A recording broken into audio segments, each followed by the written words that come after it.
Good morning. Thank you so much for joining us today. I've got to do the intro for the video, guys. Sorry. My name is Donna Miller, and I'm the CEO and co-founder of Purse Power. Purse Power is working to help women use their massive purchasing power to drive positive change.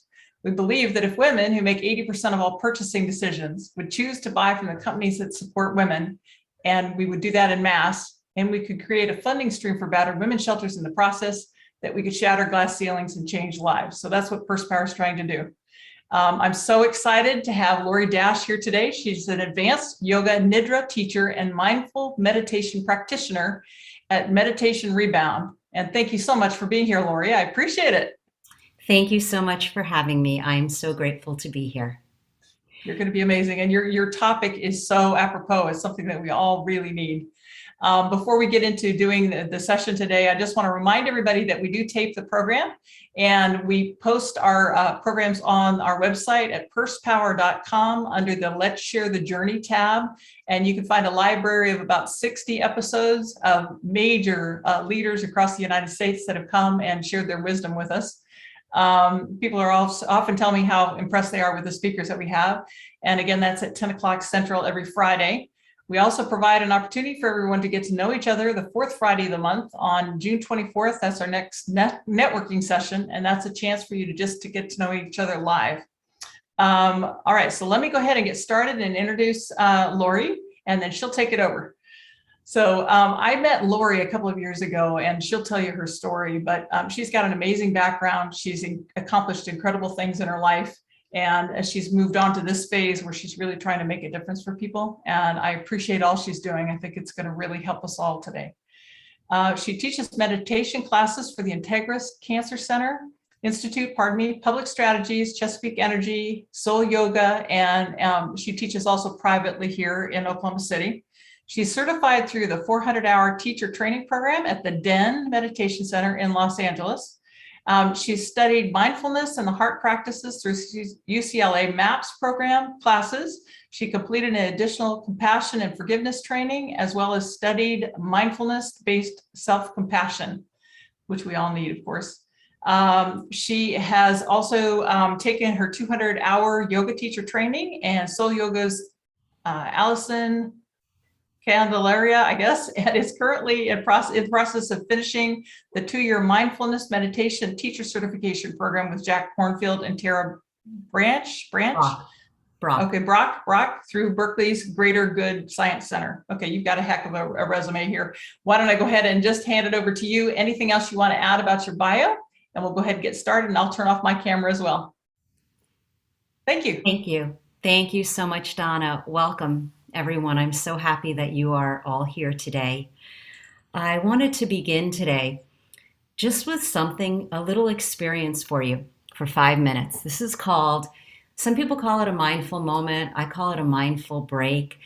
My teacher, Tara Brock, likes to call it the sacred art of pausing. Wherever you're seated, just get a little comfy, maybe wiggle around a little bit, maybe roll your shoulders back.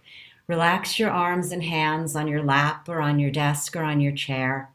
If you're comfortable closing your eyes, I invite you to close your eyes. If not, just pick a point away from the screen with a soft focus down. And just let's take a deep inhale together through the nose. Sigh it out. Feel the sigh just encouraging your body to relax and let go a little bit. Again, deep inhale through the nose.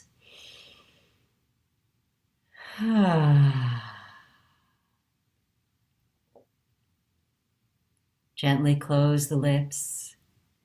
Continue breathing through the nose if that's comfortable for you. Just begin to notice your body in the seat. Maybe your attention is drawn to your seat muscles in the chair.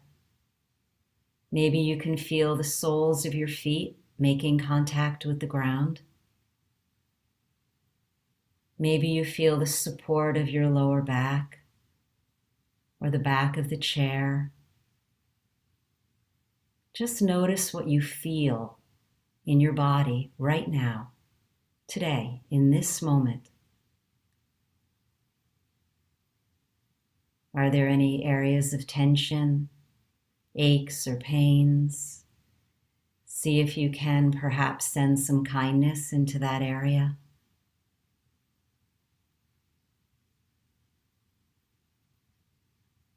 Noticing if there are any tastes in the mouth, perhaps coffee, maybe toothpaste, water, breakfast. Noticing anything that you might be smelling.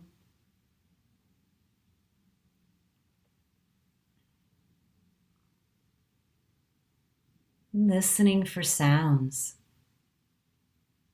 What can you hear in your room or beyond the room? Without liking or disliking anything, just noticing. What are you hearing?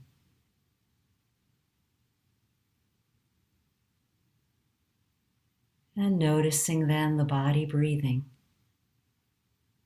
Just that gentle movement in your body. As the body breathes all by itself, you don't have to do a thing. What does that feel like? Maybe it's a very subtle rocking, just noticing.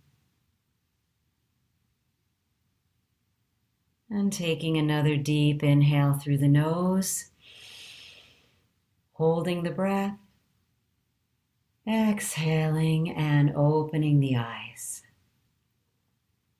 That was 5 minutes.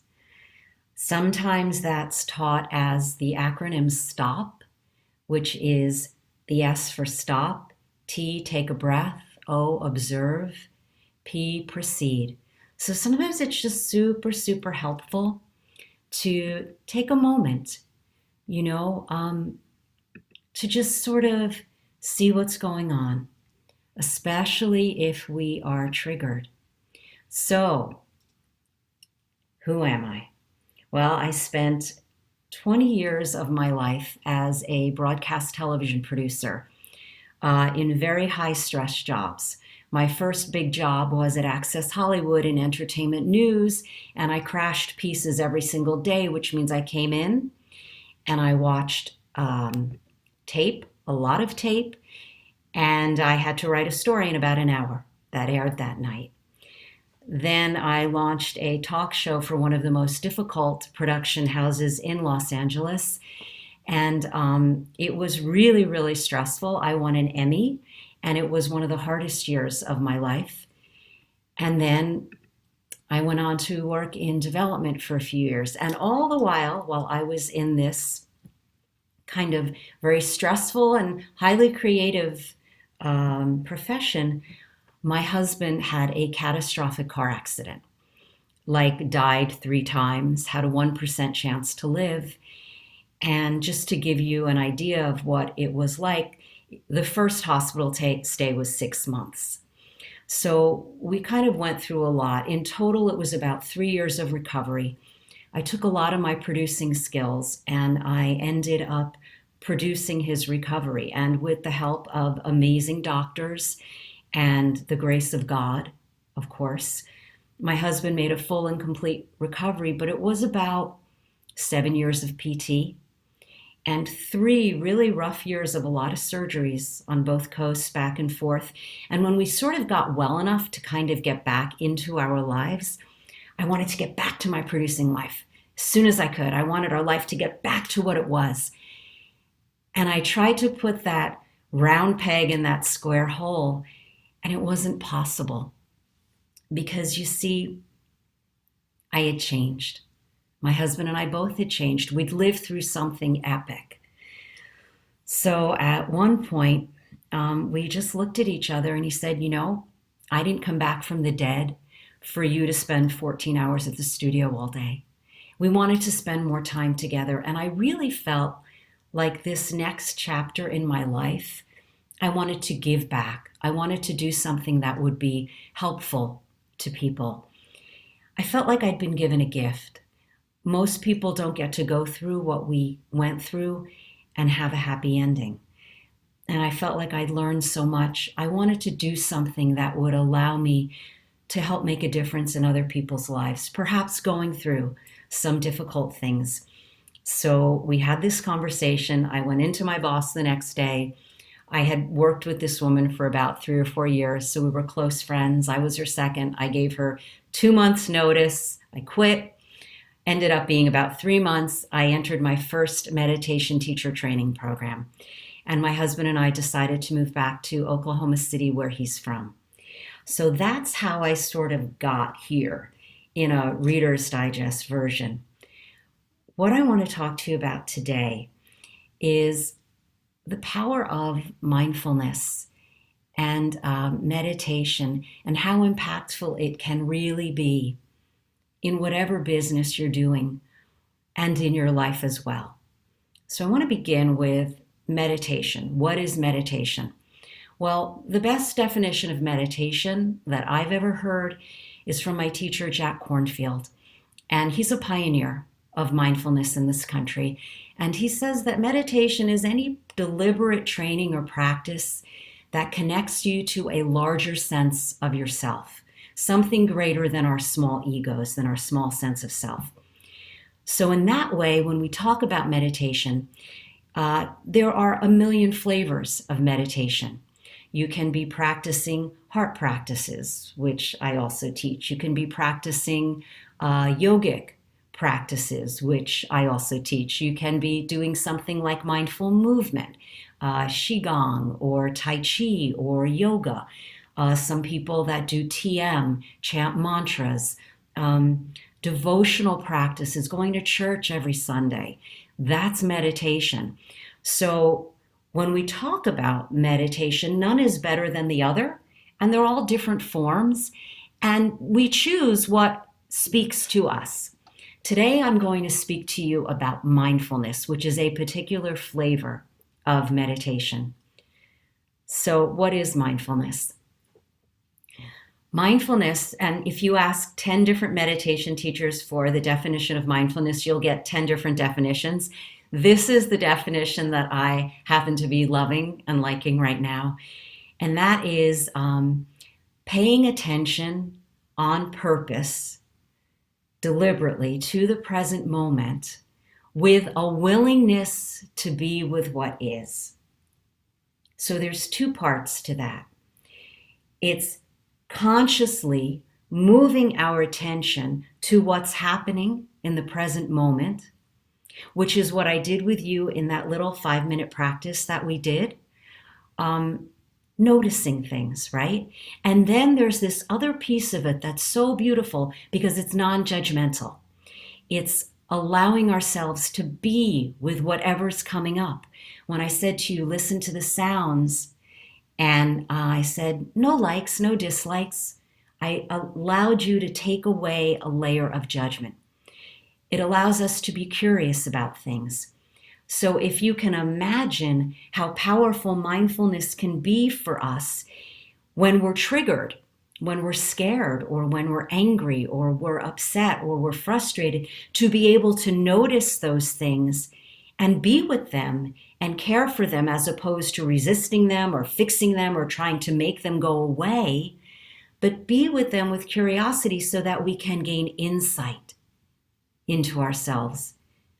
Because that's what our minds do. Our minds think all the time, right? So mindfulness is a science of the mind. It has its roots in Buddhism, just like yoga has its roots in Hinduism. But just like yoga, you can practice yoga and not become a Hindu. You can practice mindfulness, it's very secular, and not become a Buddhist. I'm not a Buddhist. I practice mindfulness, though. The other thing I want to say about mindfulness is we often think of it as 2 wings. I like to imagine 2 angel wings because I like angels. So one wing of mindfulness is wisdom. The other wing is compassion. And if you think about that, when I said the definition of mindfulness, the wisdom is the noticing, the paying attention to the present moment. And then the compassion is the willingness to be with what is, with curiosity, with kindness. So sometimes I think of mindfulness as embodied self-awareness. Sometimes I think of mindfulness as noticing and caring. Often, when we get super, super triggered, we can't see clearly.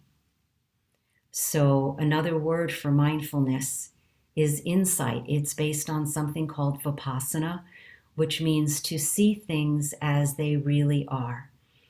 And I'll give you a really good example of this.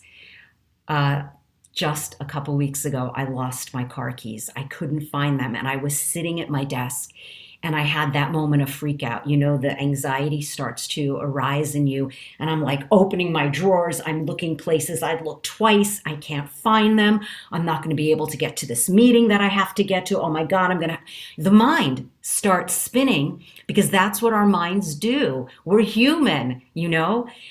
And in that moment, my husband walked in the room, and I said to him, I can't find my car keys. And I was very triggered. And he looked at a little pocket in my desk, and he pulled them out, and he said, is this what you're looking for? I couldn't see clearly. I was so spinning into the catastrophizing of, oh my God, what am I going to do? What am I going to do? Could you imagine if I could have been mindful in that moment, stopped, taken a breath, maybe just noticed that I had anxiety arising, you know, and just given myself some kindness and sat with the anxiety. Okay, I'm scared. Take a deep breath, slow my breathing, and then maybe look again. I might have seen them. So we practice mindfulness to calm ourselves, to see more clearly. And the calming is not the goal. The calming is the side effect. So we notice what's going on, and by learning to be with what's going on, we become a little calmer. And I can answer more questions about that later if that's confusing. But when we sit down to practice mindfulness, we just sit down to be with what is. Now, we all know those times when we're not mindful. And the best example for that is, you know, you're driving your car, and all of a sudden you get to a stop sign, and you've been driving 4 or 5 blocks, and you get to the stop sign and you realize, oh my goodness, how did I get here? Where was my mind these last 4 or 5 blocks? Well, your mind was in something that we call default programming. My teacher, Tara Brach, likes to call it the mental tower. And what happens when we move into default programming is we're either in the future, we're busy planning, or we're in the past, we're remembering things, we're thinking about things, or we're planning things we want to tell people, we're wishing we had said things that we didn't say, or we're looking for things to fix. That's just our survival instinct. In fact, my teacher, Kristen Neff, in Self-Compassion calls it this way. She'll say, often when we're in our default mode of program, we're basically creating our ego. So we're thinking about ourselves, and we're then comparing that sense of ourselves to the past or the future, and then looking for things to fix. I find for me, I spend most of my time planning or rehearsing. I'm a type A person, so I spend a lot of time in my future planning. So that is why the practice of mindfulness is so deeply important, because the more we can practice mindfulness, the more we can be present in our lives. And life is short. None of us have as much time as we think we have. Don't you want to be more present in your life?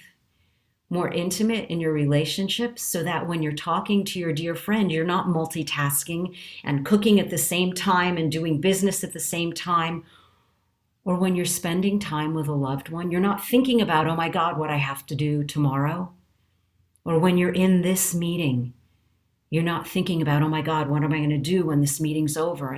But you're really present, just to see what arises for yourself.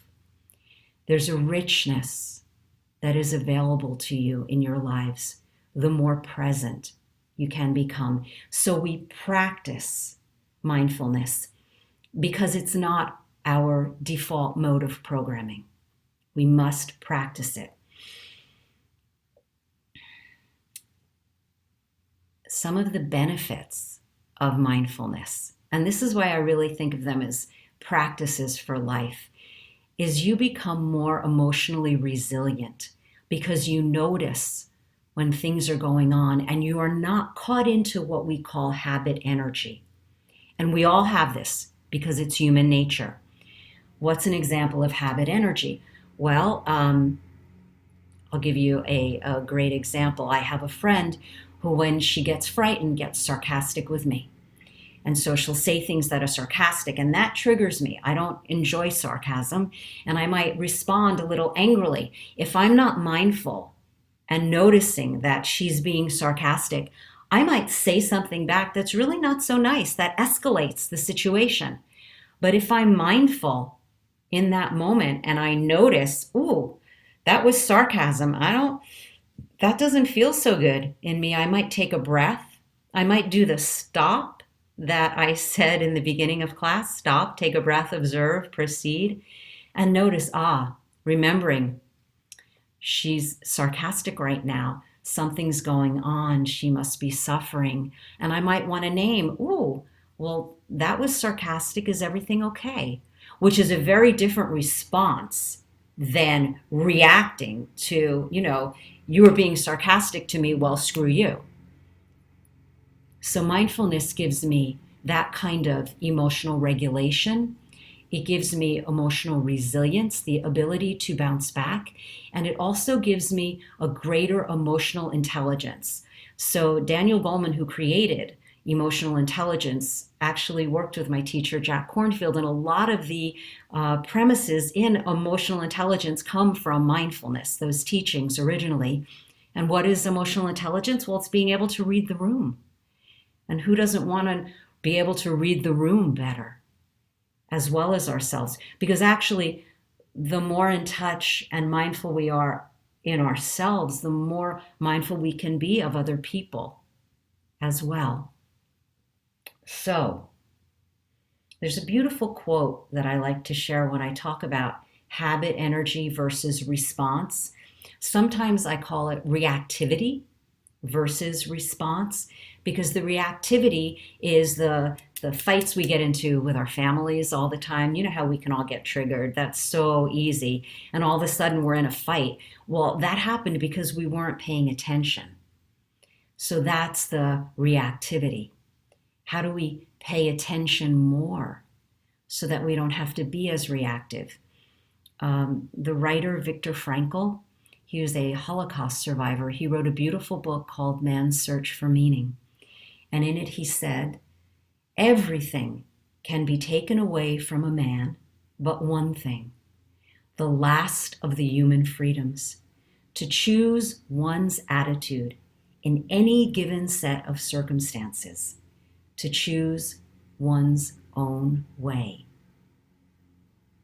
When we're mindful, we are aware and calm enough to choose wisely, to choose skillfully. So imagine how these skills could be helpful in a work situation. Tasks that we don't like to do, we're able to focus and do them better. We learn to listen more deeply to what's really going on in a moment, because we're not busy thinking about the next meeting or the next day. We're actually present. Greater skill in expressing yourself. All of these things, and there's actually a lot of studies that have been done in workplace situations. I could give you some stats if you want. You're welcome to reach out to me. Donna has my contact info, but there's a lot of stats and clinical studies that have been done. This is neuroscience here. Mindfulness is based in neuroscience. It's not woo-woo. It is very clinically based. So when we practice mindfulness, we practice two ways. We practice formally, which is our seated practice that we are going to do together. Today I'm going to lead you in a short practice. and we did a little bit of a taste of a practice. That would be called a formal practice. And then we practice informally in our lives.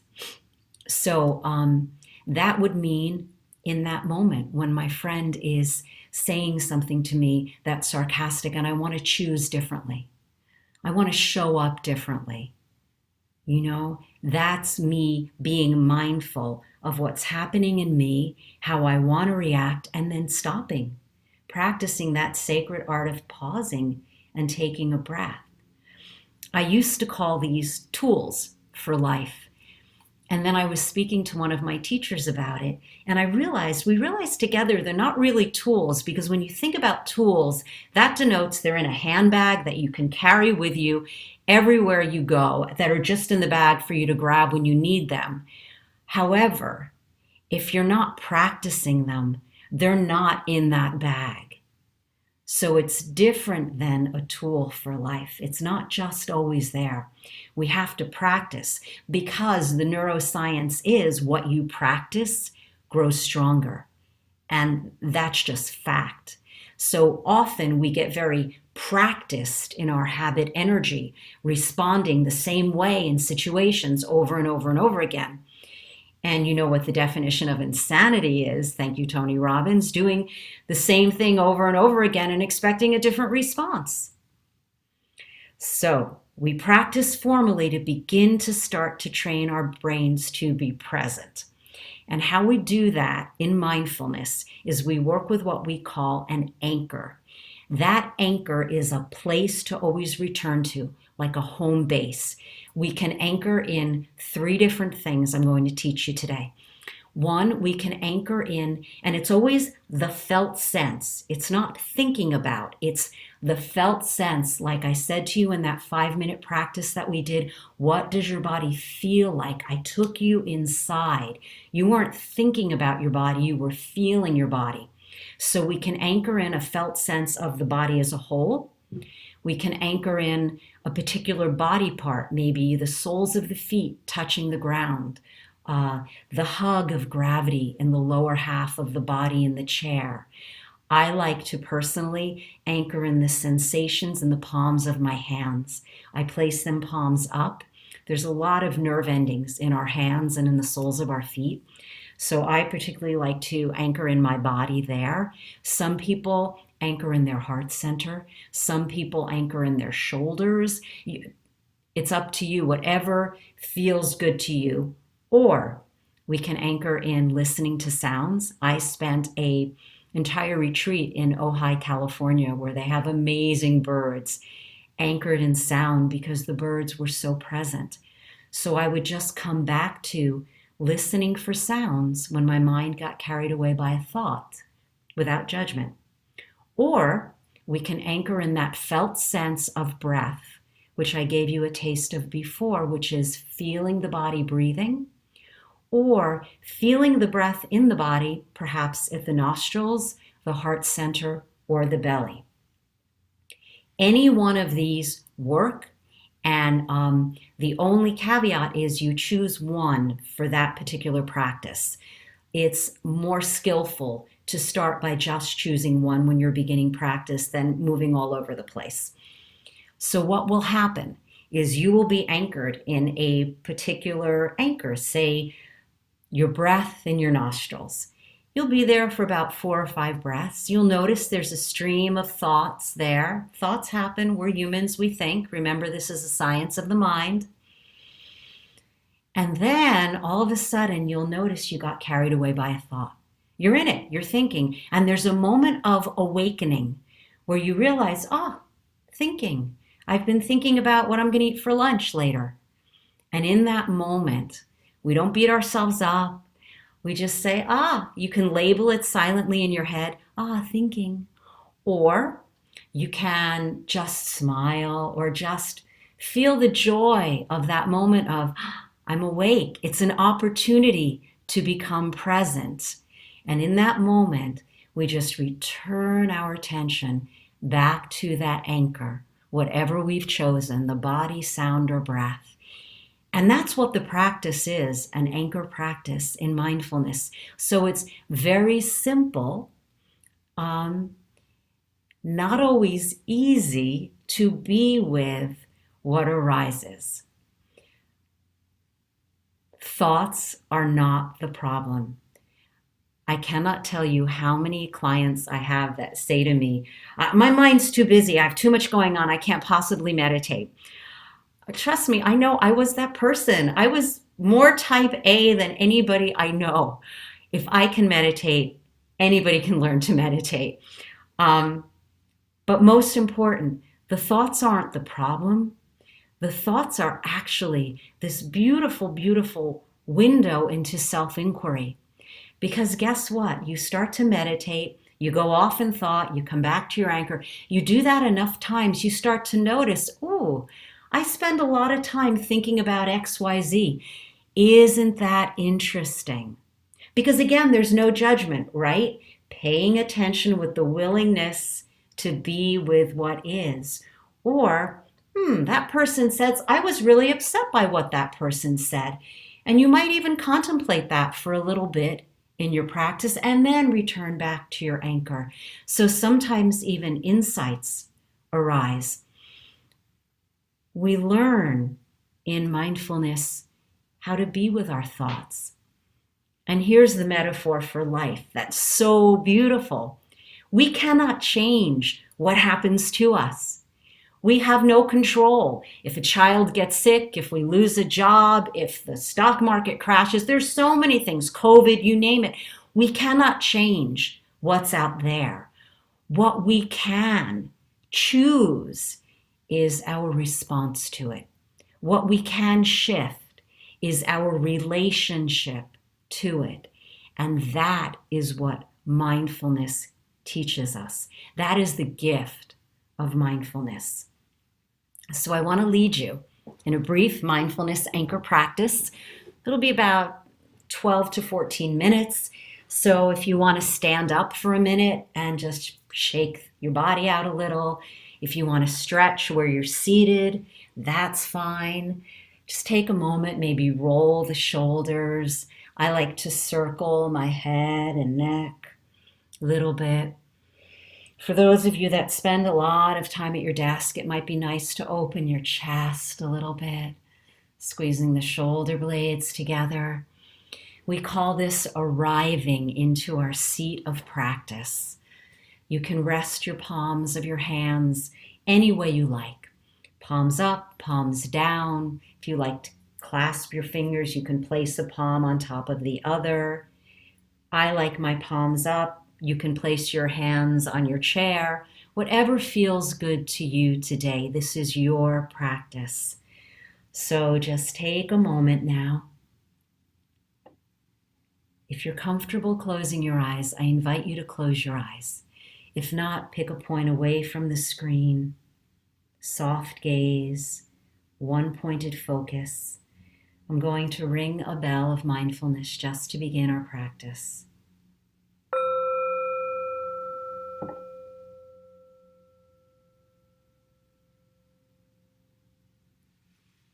Noticing how your body feels right now. Taking a deep inhale and exhale. Resting in your body.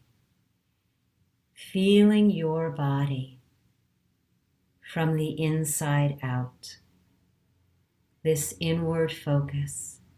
What do you notice in your body right now? Feeling your body without seeing it. A sense of your body seated in your chair as a whole. What does the body feel like?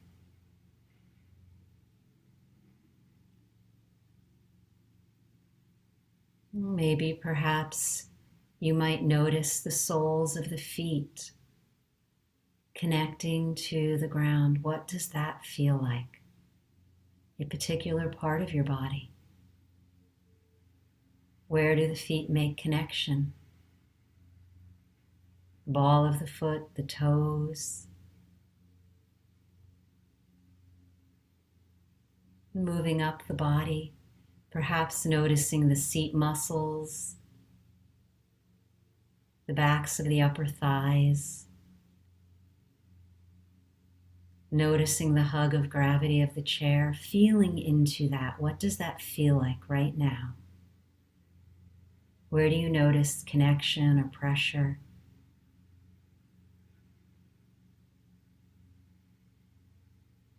Moving up to the shoulders. What do the shoulders feel like? Feeling them from within.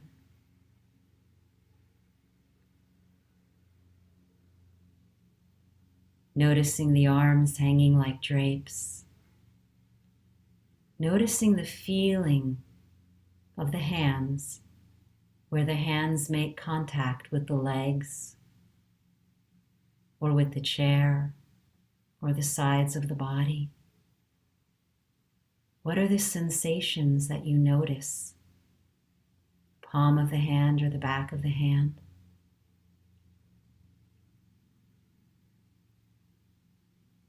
Gently soften the forehead and brow.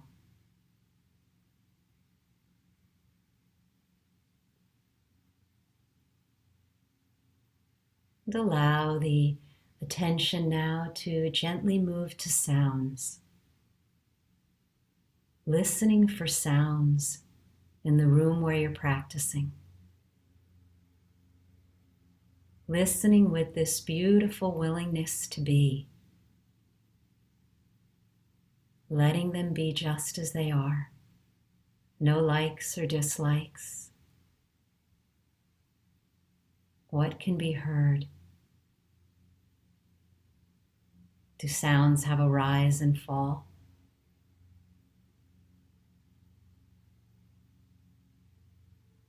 Perhaps the sound of silence is mixed in with the other sounds. Simply noticing.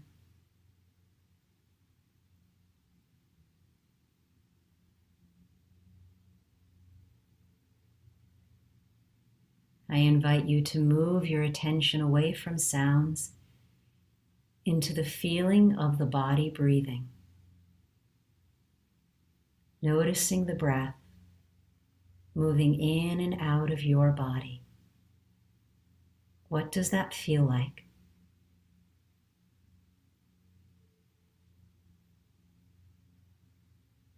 The body being breathed as a whole.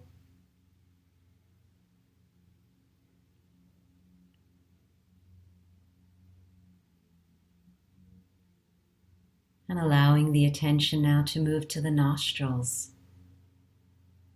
Noticing the air moving in and out of your nostrils. Feeling the little sensations. What do you notice?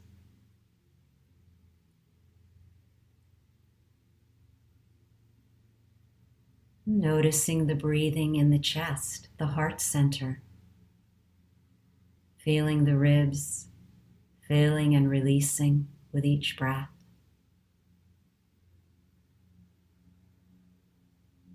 Perhaps you notice the belly rising and falling.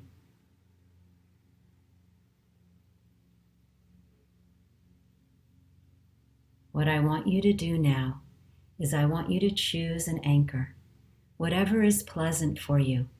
Perhaps it's a sense of the whole body, maybe a particular body part that you felt, maybe listening to sounds, maybe feeling the breath at the nose, the chest, the belly, or in the body as a whole. Choose one. They all work equally well.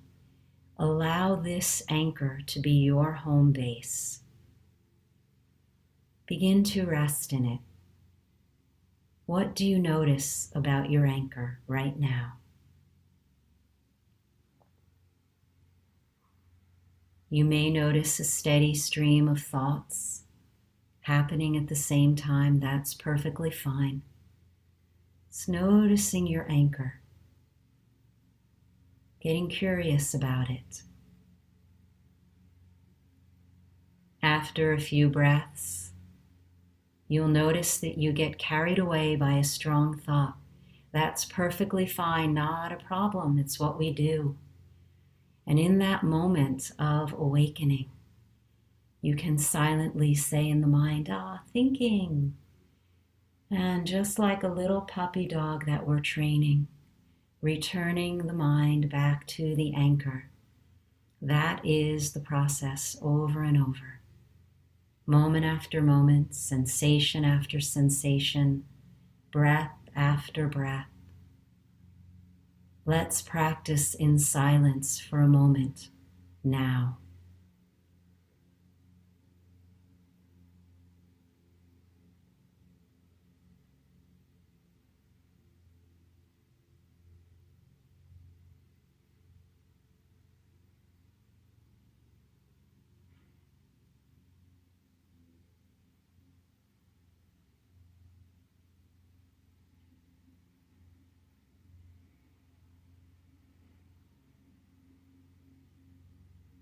Each time you get carried away by a thought,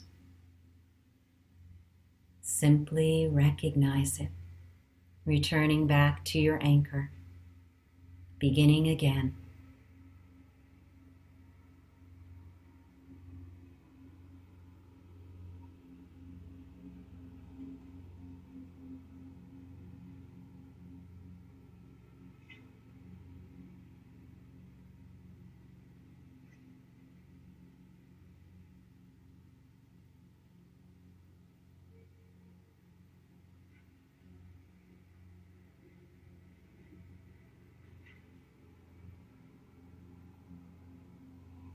Nothing is a problem, being with whatever is arising.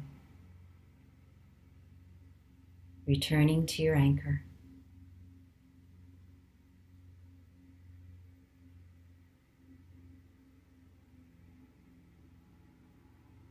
Letting go of the anchor for a moment now. Just resting here, the eyes closed, not doing anything. Noticing the effects of practice on the body. This is from Thich Nhat Hanh. He is the father of mindfulness. Thai says, people usually consider walking on water or in thin air a miracle. But I think the real miracle is not to walk either on water or in thin air, but to walk on earth. Every day we are engaged in a miracle which we don't even recognize. A blue sky, white clouds, green leaves, the curious eyes of a child, our own two eyes. Everything, all is a miracle.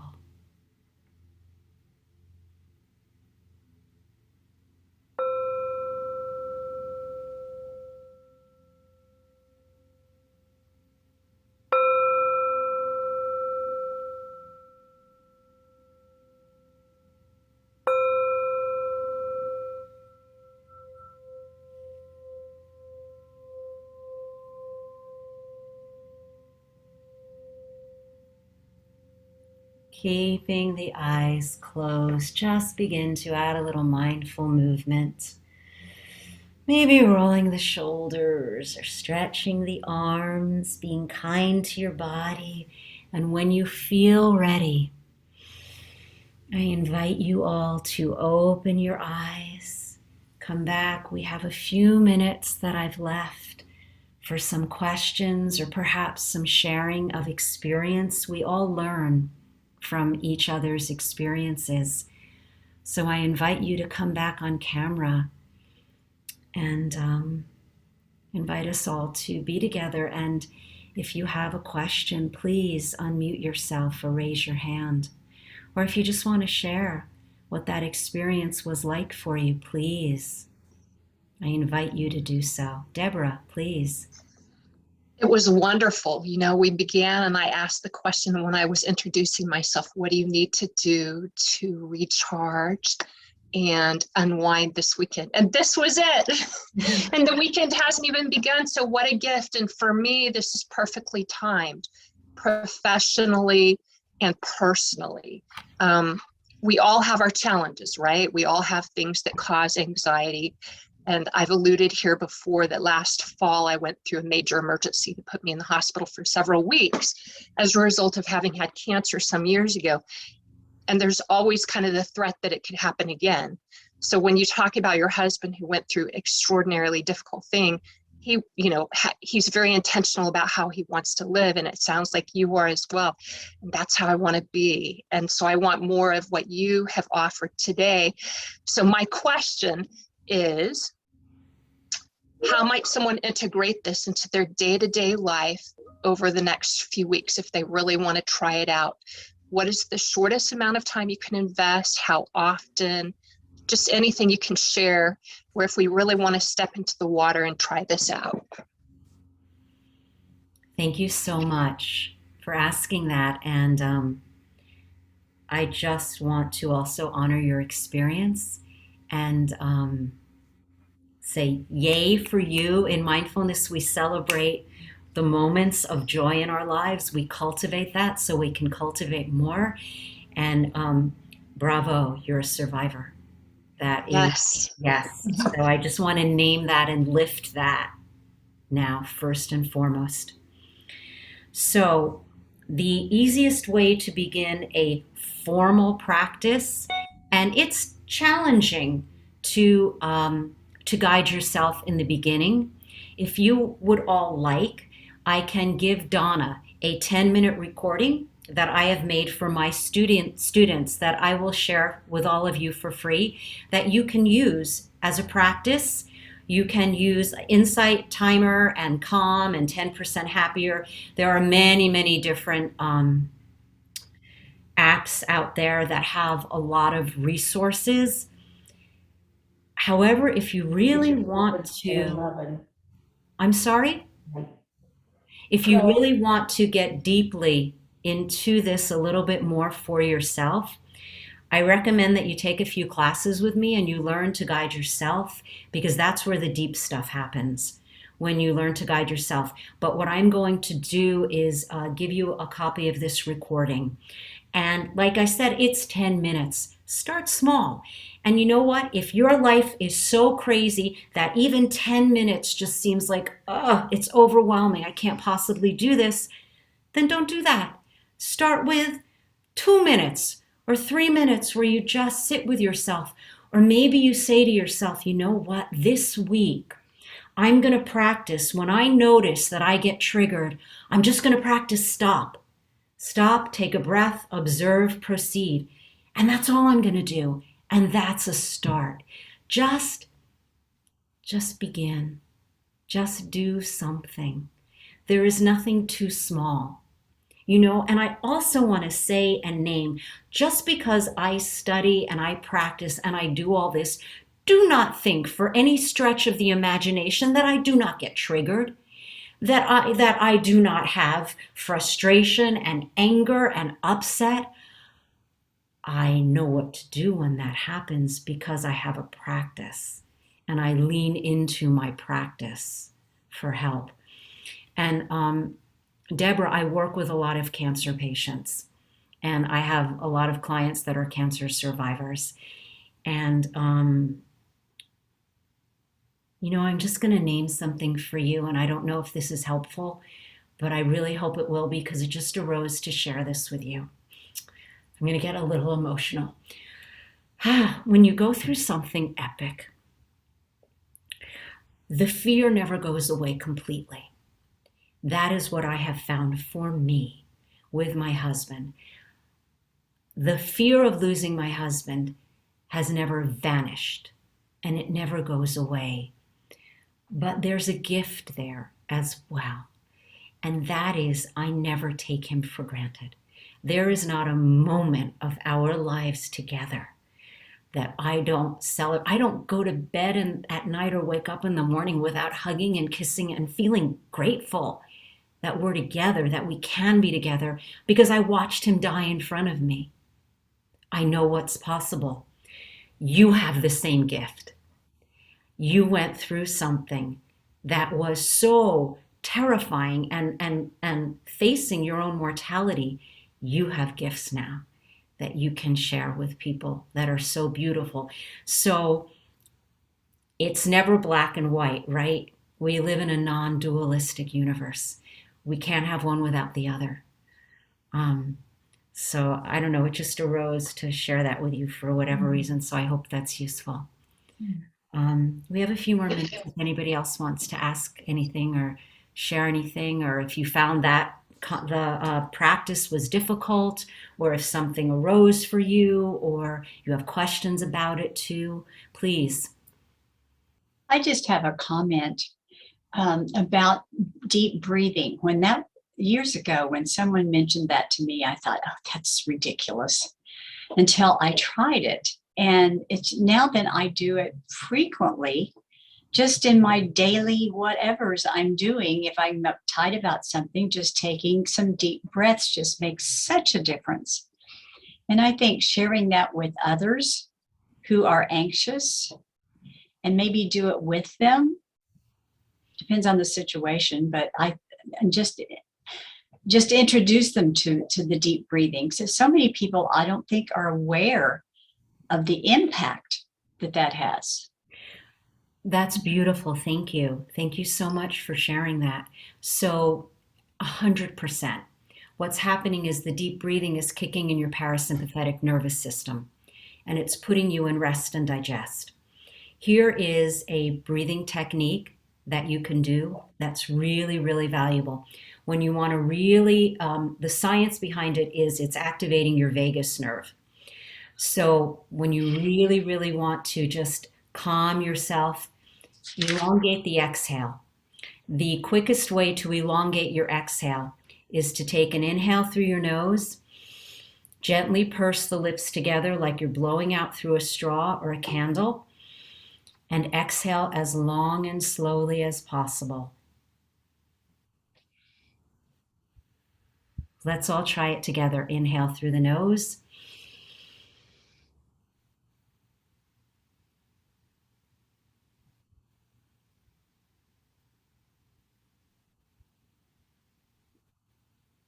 Again, inhale through the nose.